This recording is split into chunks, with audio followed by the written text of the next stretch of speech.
Well, hi everyone, it's Marcus and welcome to more chatting in my jungle room. I'm heading over to Melbourne today where I'm told it is just as cold as what Adelaide is. Please, everybody, welcome Tomáš Kantor. Thomas, how are you? Hey, I'm good. Frigid in Melbourne. It's cold. It's And freaking cold. no But better over here. I don't want to yeah. make you jealous, but I am going to Bali next weekend. In fact, this time next Saturday, I will be in Bali. Sorry about that.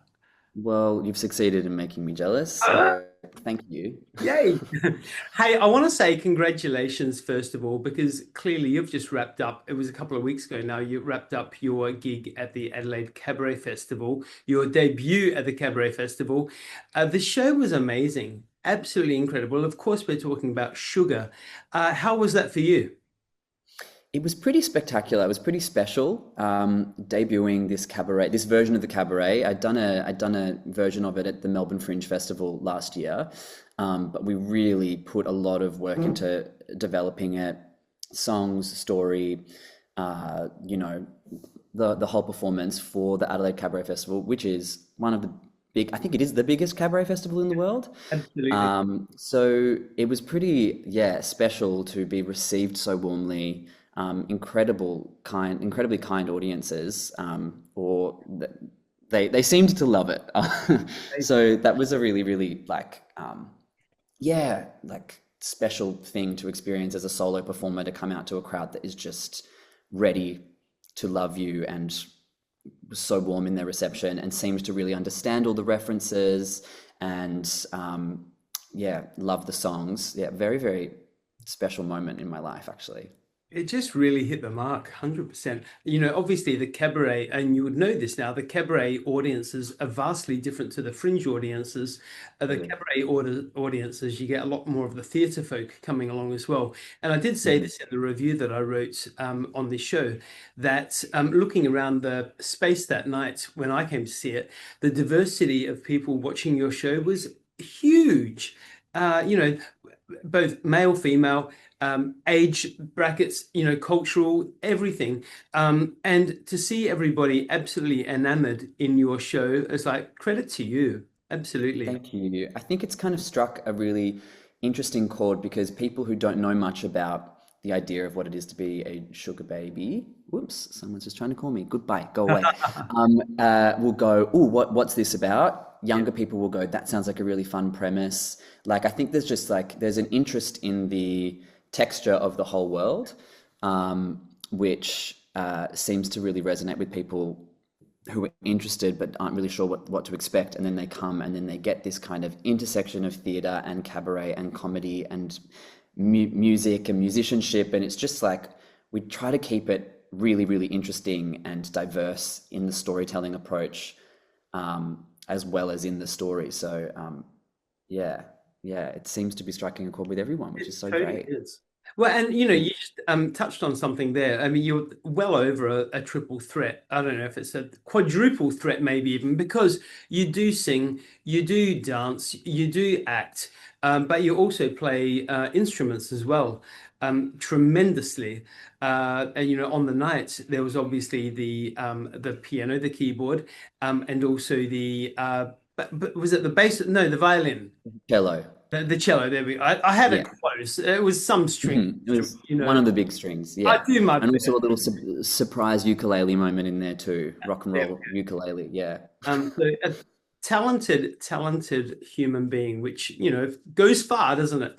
Obviously getting into the role of Sugar, were Mhm. there any hurdles that you had to really jump over mentally to take on the challenge? Because it is a full-on show. It does get very emotional. It gets extremely funny, but it is a roller coaster.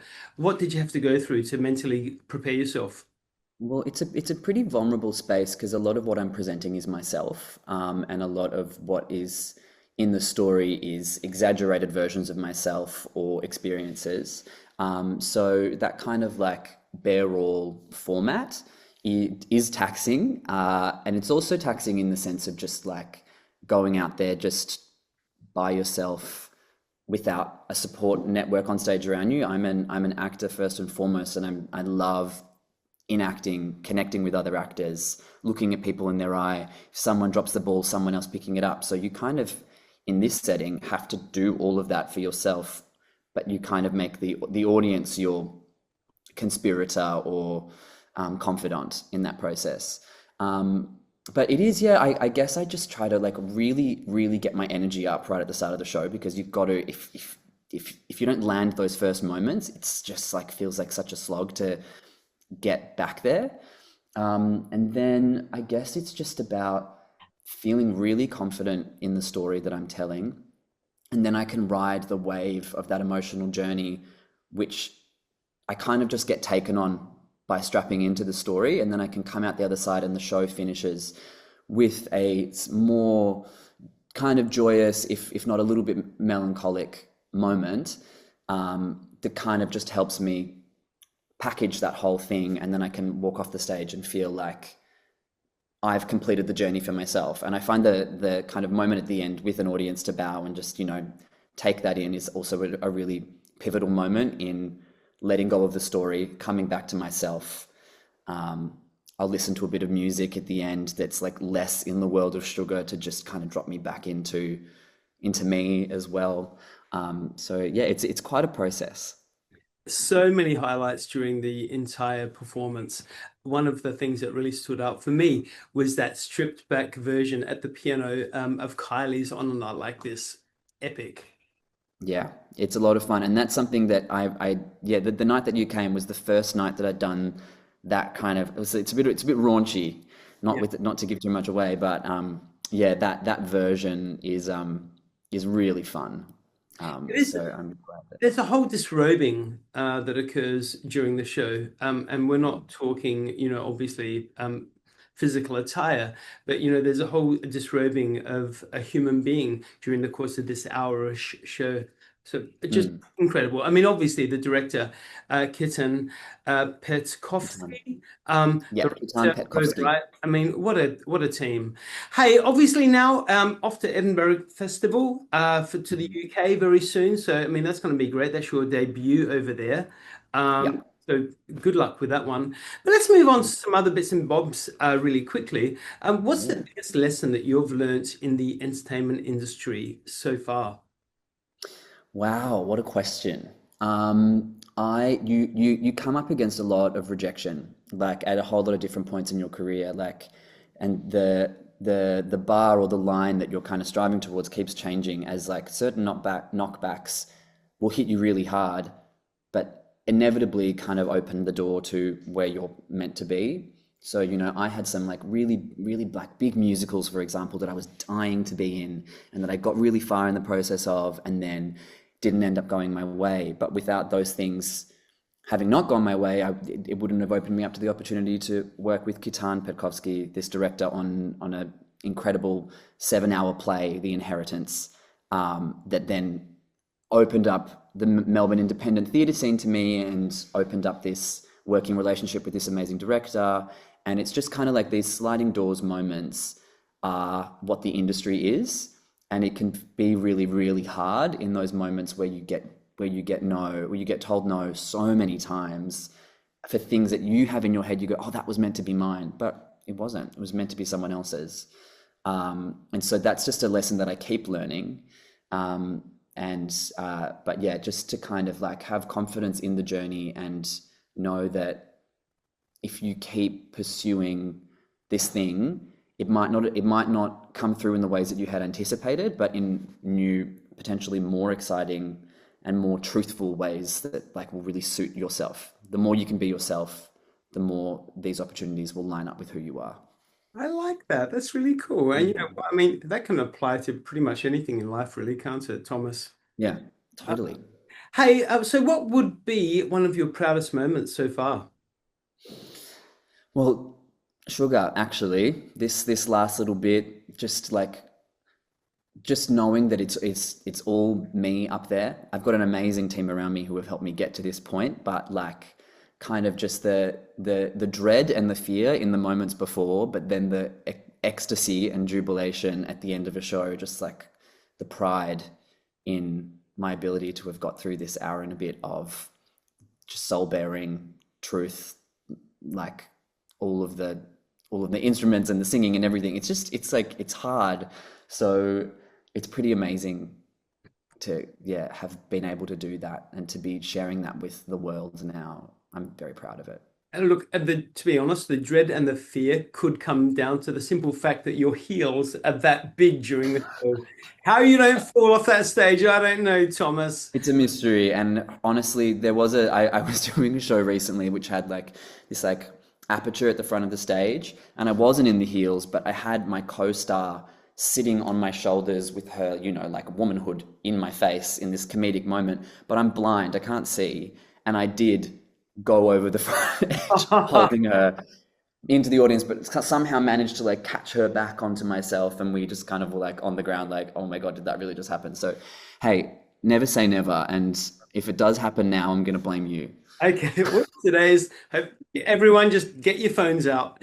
Exactly. Hey, if there an existing musical at the moment that you would love to be a part of, is there a role that you are absolutely like dream list? What would it be? Totally. Maybe no surprise, intersection of all my things, the musical cabaret and the character of the MC, the production at the moment that's on in New York that had been on in the UK with Eddie Redmayne, and then now Orville Peck is playing the MC, and they've also had Adam Lambert play the MC, and just such a dark, twisted world and character, and I just think it's so juicy for an actor and a singer.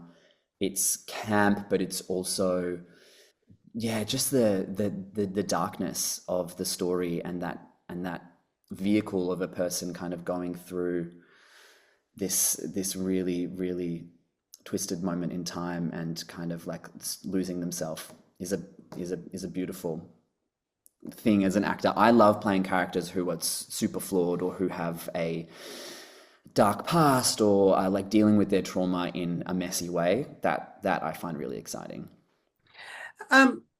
Hey, if I can ask you, obviously, once you've finished doing the sugar run, and obviously sugar's got a long way to go yet, but on the horizon, what's next for you?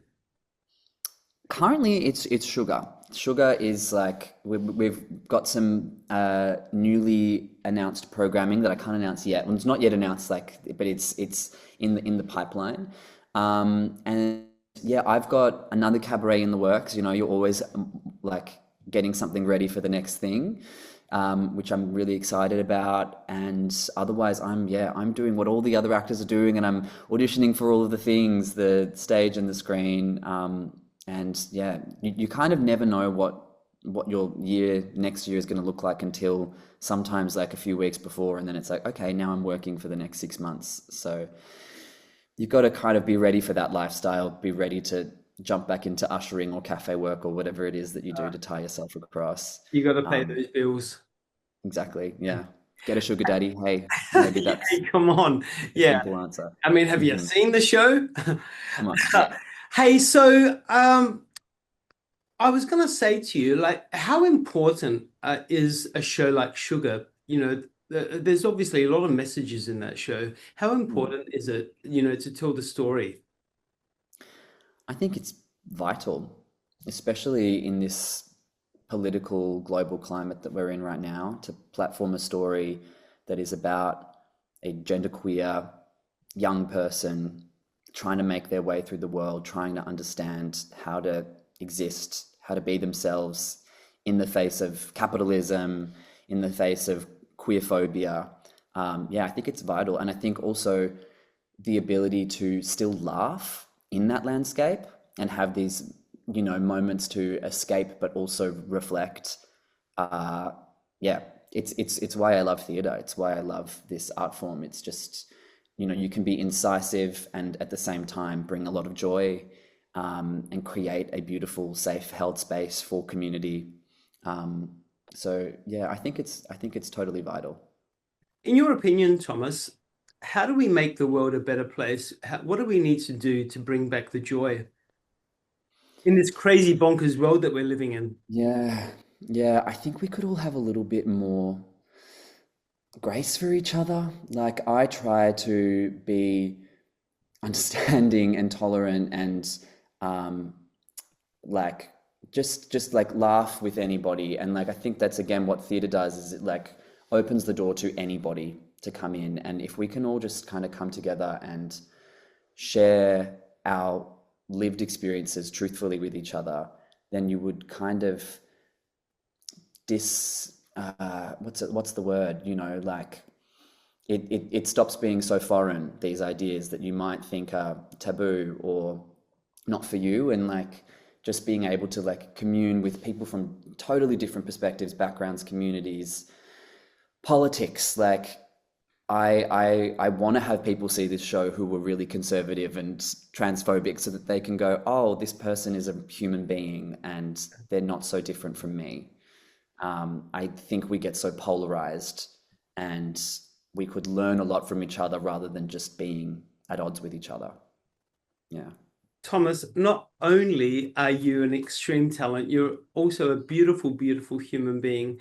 And now, don't you ever forget, but Adelaide, you have got a stack of fans over here because of the Adelaide Cabaret Festival. So the new cabaret that you're working on, Sugar, we need a return season. Can you please make sure that Adelaide is on your list? All right. Adelaide, you're forever in my heart, Adelaide, as well. You popped my cabaret, you know, festival cherry. So I am very, very grateful to you, and I will be back. So please come and see me.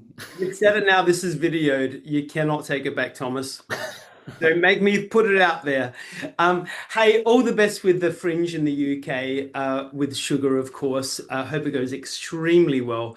And Thomas, I cannot even wait to catch up with you again very soon. And all the best for an incredible, successful future. Can't wait. Thank you so much for having me, mate.